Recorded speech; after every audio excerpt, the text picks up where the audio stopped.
본문의 말씀을 가지고 시온으로 돌아가는 자의 노래라는 제목으로 같이 은혜를 나누시겠습니다. 세상을 살다 보면요, 생각지 않게 벌어진 일들이 많이 있습니다. 기대도 예상도 안 했는데 세상이 갑자기 바뀌어 버리는 것이죠. 물론 나의 삶에도 커다란 영향을 끼치게 되어 있습니다.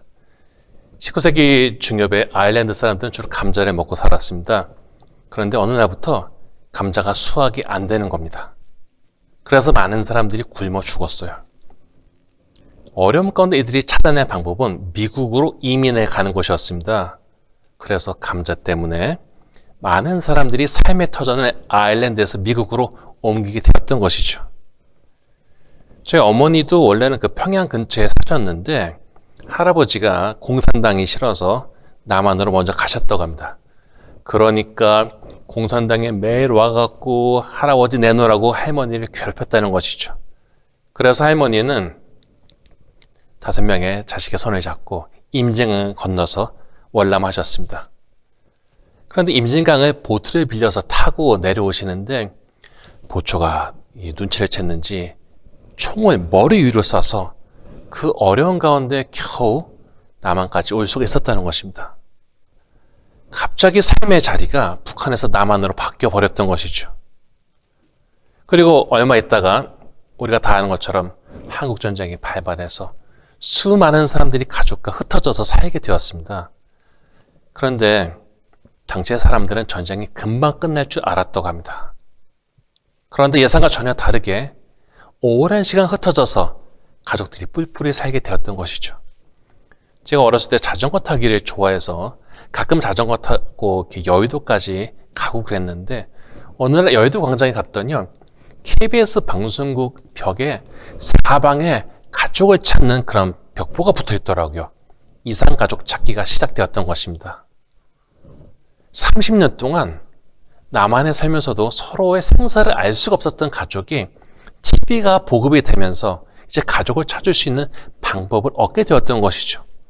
그러니까 우리 아버지는 돌아가신 줄 알았는데, 내 아이는 잃어버린 줄 알았는데 어느 날 살아있는 가족을 만나게 되었던 것이죠. 정말 예상하지 못했던 일이 놀랍게 사람들의 삶을 변화시켰던 것입니다. 월남전이 났을 때 한 청년이 해병대에 지원을 했습니다. 그래서 월남 가서 싸움을 하게 되었는데 월남에서는 한국군 군인의 이 포로를 전사자로 처리해 버렸어요. 왜냐면은 좀 협상 능력도 없고 또 어려운 부분이 있었던 것 같습니다. 그래서 이 청년이 이 해병대가 포로가 됐는데 사망 처리가 됐습니다.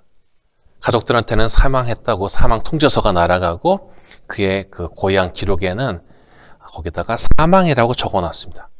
그런데 이 해병대가 얼마나 참 대단한 사람인지 포로 수용소를 탈출해서 이제 제3국을 통해서 한국으로 돌아와 버렸어요. 그러니까 죽은 줄 알았던 아들이 살아서 돌아온 것이었습니다. 얼마나 놀랐겠습니까?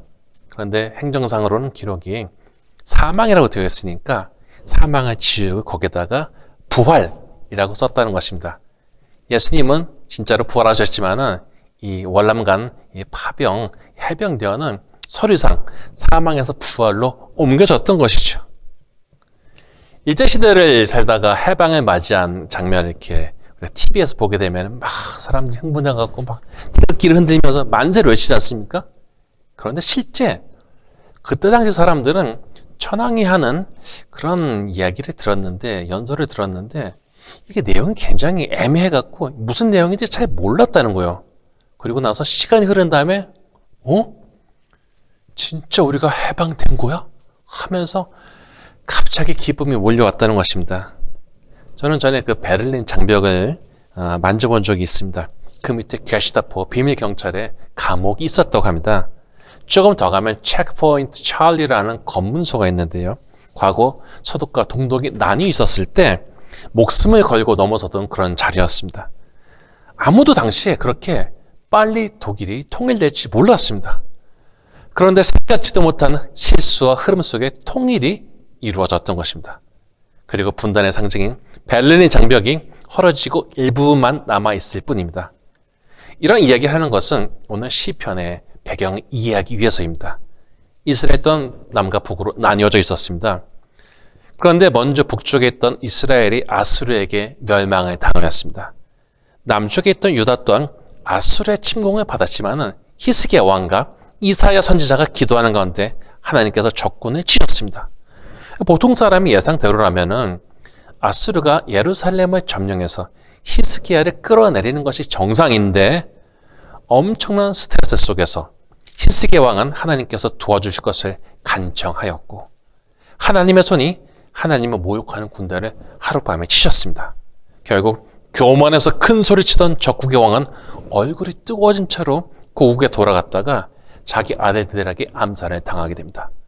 그런데 이제 유다도 그 죄악의 사슬을 끊어내지 못하다가 결국은 기원전 586년도에 바벨론에게 멸망하고 맙니다.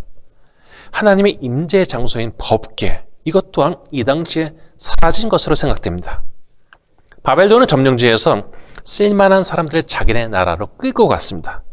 그리고 자기네를 위해서 노역을 시켰고 괜찮은 소년들은 자기네 식으로 교육을 시켜서 자기 사람으로 만들었습니다. 이렇게 어느 날 자기가 살던 성읍이 불타버리고 많은 사람이 죽임을 당하고 자신들은 또한 포로 신사가 되어서 타국으로 끌려왔던 것입니다. 세상에 누가 포로를 데리고 오면서요 제대로 대우해 주겠습니까? 터키 옆에 기독교 국가는 아르메니아 하나밖에 없는데 1차 세계대전 때 터키가 이들을 강제로 이송을 시키면서 150만 명이 죽었다고 합니다. 고통스러운 행렬을 통해서 적국에 들어와서 말도 통하지 않는 곳에서 노역을 했던 사람들의 마음은 어떠했겠습니까? 얼마나 비통하고 낭망했겠습니까? 노예가 고통스러운 것은 자손 대대로 그 신분을 물려주며 살아야 한다는 것입니다. 이 고통이 자기 대에서 끝나버리는 것이 아니라 앞으로도 계속 이어져 나간다는 것입니다. 그렇게 70년이 흘렀습니다. 이제는 이런 삶이 그냥 일상이 되어버리지 않았겠습니까? 그런데 중요한 것은 하나님은 선지자들을 통하여 이들이 돌아갈 것을 알게 하셨습니다. 그래서 바벨론에 잡혀온 유대인들은 언젠가 자신들의 예루살렘으로 돌아갈 것을 기대하였고 그래서 그들이 했던 방법이 바로 회당을 세우고 성경을 발간했던 것입니다. 열왕기하 22장에 보면은 요시야 왕이 성전을 보수하는 기사가 있지 않습니까? 그런데 성전을 보수하다가 청소하다가 율법책을 발견하게 되죠. 이 책을 읽은 요시야 왕은 나라가 어렵게 된 것이 하나님의 말씀을 제대로 지키지 않아서 그랬다고 자책을 합니다. 이 내용은 한편으로는 유다에게 제대로 된 신앙의 책들이나 교육이 전달되지 않았음을 알게 해주죠. 사사기도 보면요. 놀라움을 체험한 세대들이 자신들이 본 것을 후세에게 전달해 주지 않아서 신앙적으로 형편없는 세대를 낳게 하였는데 나라가 타락하면서 신앙적인 교육과 전달에 커다란 구멍이 나 있었음을 알 수가 있습니다. 그래서 자기네 나라에 살면서 성전이 있을 때는 잘 하지도 못했던 것을 오히려 남의 나라에 끌려가서 포로로 살면서 하게 되었는데 그게 바로 회당을 통한 신앙 교육과 성경의 발간이었습니다. 이것을 보면요. 그 윤택하고 편안한 환경 자체가 우리의 신앙의 발전과 직결이 되어 있다고 보기는 어렵다는 생각을 하게 됩니다. 환경이 어려워도 주님을 의지하겠다는 신앙의 의지가 있으면 할 수 있는 것입니다. 이렇게 유대인들은 외국에 살면서 자신들의 정체성을 지켰습니다. 물론 이런 과정이 쉽지만은 않았을 것입니다. 기독교가 핍박을 받던 시대 로마에서는 기독교인들은 땅을 파서 지하의 마을을 만들었습니다. 그리고 그들의 가족이 죽으면요. 지나다니던 통로에 돌을 덮어서 그 시신을 안치하였습니다. 결국 오랜 세월 동안 그들의 믿음의 조상들과 같이 있었던 것이죠. 그런데 알다시피 313년에 콘스탄티누스가 기독교를 합법적으로 공인하게 되죠. 그래서 숨어 지내던 많은 사람들이 양지로 또는 공적인 장소로 나올 수가 있었던 것입니다. 우리가 유대인들의 교육에 대해서 혀를 막 내두르죠. 저희 사는 지역에도 유대인이 참 많이 사는데 그런데 이런 교육이 시작된 것은요. 아이러니하게도 바벨론이었습니다. 외국에 살면서 어렵게 살아남은 유대인들에게 사람을 키우고 교육시키는 것이 자신들의 생존법이었기 때문에 탈무드를 보게 되면요. 남녀가 술에 취한 상태로 동침하지 못하게 하고 출생을 위한 성관계도 남자가 최대한 오래 참게 해서 우선 유전자가 전달되도록 합니다. 아무튼 남의 나라에 산다는 것은 눈치 보이는 일이었고 위험한 일이었습니다. 바벨론 이후에 페르시아에게 그 통치를 빼앗기게 되는데 에스더에서 보듯이 하루아침에 유대인 전체가 몰살당한 위기에 처하기도 합니다. 이 위기를 오히려 기회로 바꾸신 분은 하나님이셨지만은 아무튼 남의 나라에 살면서 겪던 어려움에 대해서 이해하게 하여 줍니다. 이렇게 유대인들이 예루살렘으로 돌아갈 기대하는 중에 가장 좋은 본을 보인 사람은 바로 다니엘이었습니다. 다니엘은 어린 시절에 포로로 바벨론에 끌려온 사람이었습니다. 하나님의 도우심으로 왕조가 바뀌었어도 여전히 유능한 사람으로 대접을 받았지만은 그는 자신의 혜택을 혼자 누리지 않고 민족을 위해서 기도하는 역할을 감당하는 사람이었습니다. 그것도 목숨을 걸 정도로. 그는 하루에 3번씩 예루살렘으로 난창을 향해서 기도하였습니다. 심지어 사자굴에 던져질 위기에 처했는데도 그는 하던 대로 하루에 3번씩 무릎을 꿇고 기도하며 하나님께 감사하였다고 합니다. 그가 행했던 예루살렘은 영광스러운 장소가 아니었습니다. 멸망의 장소요, 수치의 장소요, 그에게는 커다란 아픔의 자리였습니다. 다니엘은 폐하가 되어버린 예루살렘이지만 하나님께서 회복시켜 주실 것을 신뢰하였습니다. 그래서 언젠가 그의 백성이 예루살렘으로 돌아갈 날을 기대하였습니다. 그리고 놀랍게도 그의 생애 동안에 그는 그날을 보게 됩니다. 대형 박물관에 가면 페르시아의 고레스 왕이 명한 칙령에 담은 돌이 있어요. 사이러스 실린더로 있는데 이것에 유대인들이 고국으로 돌려보내라는 명령이 담겨져 있습니다. 세상에 포로를 자기네 나라로 돌려보낸다니. 이런 일은 19세기 미국에서도 있었습니다. 우리가 알다시피 아프리카에 살던 많은 흑인들을 미국의 노예로 잡아왔는데 노예 해방에 대한 흐름이 생기게 되면서 자신들은 원래 조상들의 고향인 아프리카로 돌아가겠다라는 무리가 생겼던 것이고 이들은 실제로 돌아가서 나라를 세웠습니다. 그 나라 이름이 라이베리아이고 이 나라의 표어가 자유에 대한 사랑이 우리를 이곳으로 이끌고 왔다입니다. 놀랍게도 유대인들은요, 이제 너희들은 너희 땅으로 돌아가도 된다라는 해방의 소식을 듣게 되었습니다. 중요한 것은 이들이 유대인으로서의 정체성 잃지 않기 위해서 꾸준히 교육을 시키고 책을 읽도록 하였다는 것입니다. 물론 많은 1세대는 외국에서 죽었을 것입니다. 고국으로 돌아간 대부분의 사람들은 2세대, 3세대였을 것입니다. 에스라 3장에 보면 돌아온 포로들이 성전 건축의 기초를 놓았는데 이때 전에 있던 성전을 기억하던 늙은 제사장들, 족장들도 같이 있었습니다. 아주 어린 시절에 보았던 성전이었는데 엄청난 전쟁의 충격 속에서 사라진 성전을 다시 돌아와서 짓게 된다는 그 사실에 이들은 통곡을 합니다.